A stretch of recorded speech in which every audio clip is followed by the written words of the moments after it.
Hi, my name is Yakov, and I'm the founder of ETERN8, a boutique web development studio. We build online stores, marketplaces, and business portals using Next.js.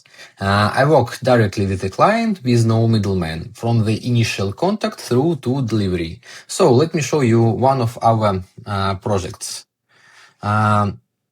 Here is our own store, IWANT. A year ago, it ran on hosted platform.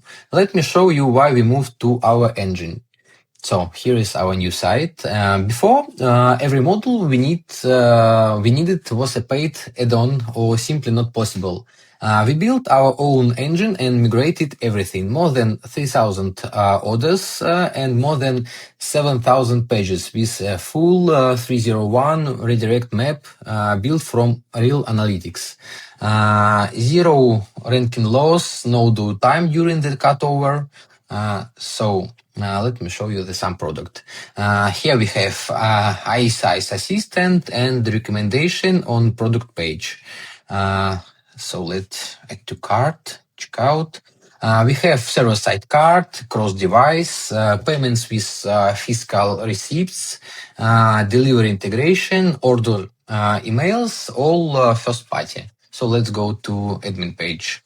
The admin runs products, per page SEO, abandoned cart, and win-back emails, cashback wallet, gift card, promo codes, product feeds, no developer needed. And the key asset most builds keep our own analytics here.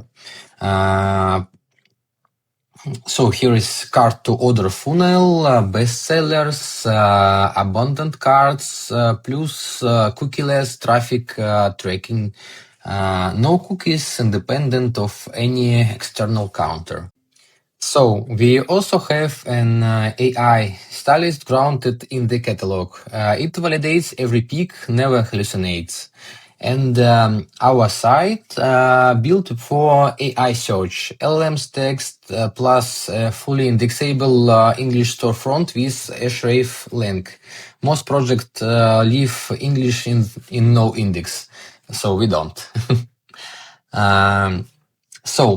More than 3,000 orders migrated cleanly and more than 7,000 pages. Most Lighthouse's metrics is 100. If you are on Shopify or legacy CMS or subscription builder, just message me. I will review your case. So thank you for your attention. Bye-bye.